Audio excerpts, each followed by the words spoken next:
The clock push-up, also known as the around-the-world push-up, primarily targets the muscles in the chest and triceps. Rotating in a circle also requires engaging the core muscles for stability. Here's how to do it correctly. Begin in a standard push-up position with your hands slightly wider than shoulder width apart and your body in a straight line from head to heels. Lower your body down towards the ground by bending your elbows, then push back up to the starting position. Shift your weight onto your right hand and rotate your body and feet 45 degrees to the right.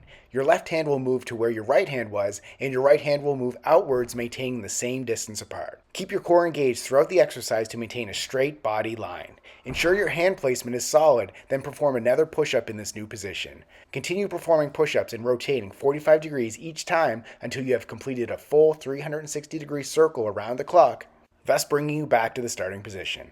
For the next set, you can reverse the direction and complete the circle in the opposite direction. Subscribe to get a new exercise video demo every day.